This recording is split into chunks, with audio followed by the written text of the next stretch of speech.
It's what she finds in the kitchen that's really scary. In the early 90s, a young girl was sleeping in her mom's bed when she suddenly woke up for no reason. She looked at her door and she saw her very affectionate cat kind of meowing down the hall as if someone was coming up to pet it, but she was next to her mom and they were the only ones in the house. The girl shakes her mom awake and points to the cat just as a man is walking past the door and disappears into the room across the hall. Before the man could come back out and find them, they both jump out the window, run across the street, and call the police. When the police arrive, the guy is nowhere to be found, but they do discover that the front door was unlocked, so that had to be the way he got in and out. But the mother swears up and down that she locked that door before she went to bed. A week later, the mother's cleaning their kitchen and she opens up the water heater closet where she finds this notebook that inside is their names and pictures of them in it, along with a pair of surgical gloves. Which means someone had snuck in at some point, was living in that closet spying on them, and then walking around their house at night.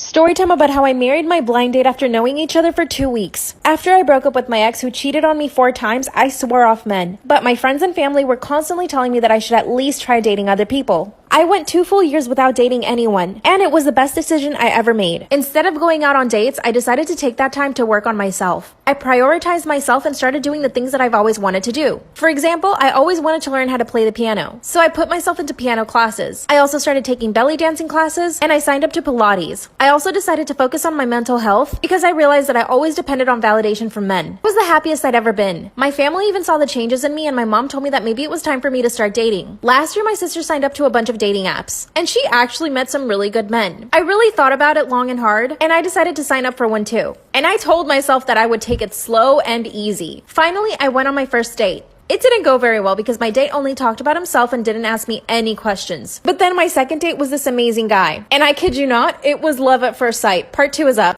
Part 2 of how I married my blind date after knowing each other for only 2 weeks. So I walk into the restaurant and I know what he looks like. He was already sitting at the table, but as soon as we locked eyes, it was instant attraction. But not just attraction, it was love. I honestly don't know how to describe it. It was this feeling I'd never felt before. When I sat down at the table, we instantly connected. We talked about everything, from our childhoods up until that point. We talked about school, friends, even our favorite foods, favorite colors, places we wanted to visit. I'm talking about everything. We even talked about our family problems, which I had never done that with anyone else. We basically ordered the entire menu. And over the next 5 hours, we talked and ate and laughed. You know when there's moments of silence in a conversation, and sometimes it's awkward? There was none of that. We were constantly talking and asking each other questions. The restaurant actually had to tell us to go home. When we said goodbye, he asked me if he could take me to breakfast the next day. And of course, I said yes. As I was driving home, I knew that this was the guy I wanted to marry. For the next week, we hung out almost every single day when we weren't working. And we texted each other day and night. He would send me paragraphs. By the end of the week, he asked me if he could meet my parents. We had a wonderful dinner and my parents loved him. He put so much effort into talking to them and even brought them gifts. The following day, I met his family, and they loved me too. The following Monday, he asked me to move in with him, and I said yes. Part 3 is up. Part 3 of how I married my blind date after only knowing each other for 2 weeks. After 1 week of knowing each other, he asked me to move in. Like I said, my parents loved him, but when I told him that we were going to move in together after knowing each other for 1 week, they thought it was a terrible idea. But there was no way I was backing out on moving in with him. I told him that this was a risk I was willing to take. I was a grown adult, so I had the final word. That very same week, I started moving all my stuff in. After living together for 3 days, we were having so much fun. I was living with my best friend. We would tell each other everything. We decided to host a dinner for our family and friends. His family got along really well with my family, and his friends ended up loving me. By the end of that second week, my boyfriend was talking about getting married, and I said it would be a dream to marry him. And guess what? The next day, he takes me out for an early breakfast. While we're sitting at the restaurant, the server brings over a box, and he tells me to open it. And inside was a beautiful emerald ring. I had told him on our first date that emeralds were my favorite stones. He got down on one knee and asked me to marry him, and I said yes. In order to avoid having to convince our families, we went straight to the court and got married the following day. Yes, I know it's totally crazy, but I am so happy. We've been married now for 3 years. We've traveled to 8 different countries, and we also decided to have children. I never thought I would marry the man of my dreams after 2 weeks of knowing him, but my risk paid off. What should we name our first baby?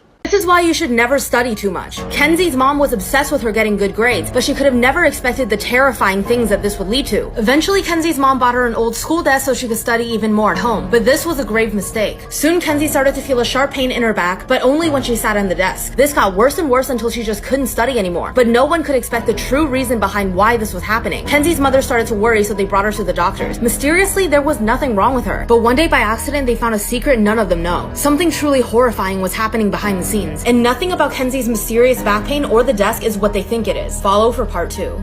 This is why you should never study too much. Kenzie's mom was obsessed with her grades, so she bought her an old school desk so she could study more at home. But Kenzie soon felt a mysterious pain in her back that only be there when she sat in the desk. No one could find the reason why, until one day, after going to doctors and even psychics for help, Kenzie's mother became desperate. But she could have never imagined the true reason behind Kenzie's mysterious back pain, and the truth behind this desk was something much more terrifying. Kenzie's mom decided to take a photo of her in the desk to fix her posture, and this led to their horrifying discovery. When the photo was developed, she saw a shadowy figure hanging above Kenzie, trying to put her feet on Kenzie's shoulders. The next morning, her mom angrily returned the desk, and that's when she found out the figure in the photo was a girl who used to sit in this desk until the pressure of being perfect was just too much to handle, and she passed away in the classroom. Story time about how my boss confessed to me that he likes me and now he's pressuring me to go out with him. Disclaimers in all my story time is on me on Instagram. I've been working at my job for 6 months now. Ever since I started, my boss has been very, very nice to me. If he gets himself coffee, he usually brings me one, and he always offers to buy me my lunch. Of course, I usually say no because I always bring my lunch with me. And also, I just think it's weird that he's always offering. Several times I caught him staring at me, and he would offer to do random things, like walk me to my car. In other words, he was showing a lot of interest. At first, I just wanted to believe that he was just a really nice guy, but I noticed that he wasn't that way with anyone else except for me. So anytime that he would offer to do something for me, or if he would bring me coffee, I made sure to say thank you and seem grateful. I told my boyfriend about my boss, and my boyfriend was convinced that my boss liked me. He told me I shouldn't be as nice as I was, but I didn't want to seem ungrateful or rude. A few weeks ago, we had an office party. Of course, my boyfriend came along with me and everything was fine. Everyone brought their husbands and wives, including my boss. By the way, his wife is super beautiful and really nice. She even had the party catered by one of the best restaurants in town. As my boyfriend and I were heading home, he turns to me and tells me, "Your boss definitely likes you." I asked him why he thought that, and he said that my boss couldn't stop staring at me the whole night. That's when my boyfriend insisted that I should just quit. We got into a huge argument that night. Part 2 is up.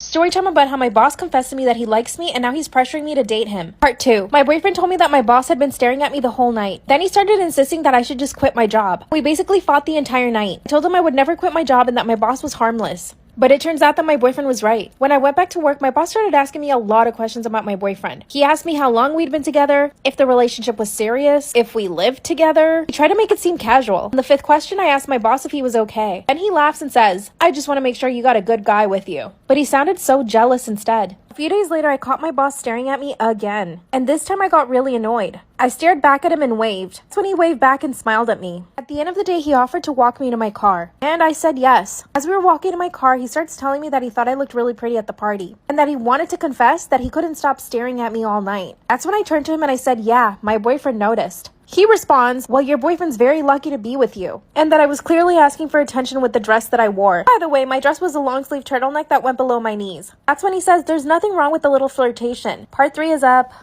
Story time about how my boss confessed to me that he likes me and now he's pressuring me into dating him. After he told me that there was nothing wrong with us flirting, I told him it was totally inappropriate and that I didn't feel comfortable with that. He then laughed and said, "You'll loosen up eventually." I went home and I told my boyfriend everything. My boyfriend went berserk. He started insisting that I quit again. I told him I could handle the situation, that my boss was not going to do anything to me. He then got so mad that he actually left to his parents' house. He told me he would come back to live with me after I quit. But here's the thing, if the tables were turned, I would never ask my boyfriend to quit his job because his boss was flirting with him. I love my job and I don't think it's fair that I have to quit because my boss is flirting with me. Instead, I decided that I would go back to work and simply ignore my boss. But this actually had the opposite effect. My boss started coming on to me even stronger. He came up to me while I was having lunch and asked me if I was ignoring him. I was honest and said yes, a little. That's when he told me that we should talk after work. He walked me to my car and on the way, he told me that he likes me and that he's liked me since the day I started working there. He even said that it's pretty much the only reason why I got the job. But then of course he complimented me on all my work. As he was saying all of this, I just stayed quiet. I really didn't know how to respond. That's when my boss tells me that we should go on a date and that we could have a fruitful relationship. I love my job so much, I'm actually considering saying yes to at least one date. My boyfriend is still not talking to me, by the way. Now my boss even sends me text messages telling me how good I look in the office. And no, I can't report him to anybody. And I don't want to jeopardize my job. Last week, my boss even gave me a raise. And to be honest, I'm really happy about it. My dream is to buy myself a house. But at what cost? Should I say yes to just one date? Or should I say no and suffer the consequences? Or should I quit? But that's not fair either. What do you guys think I should do?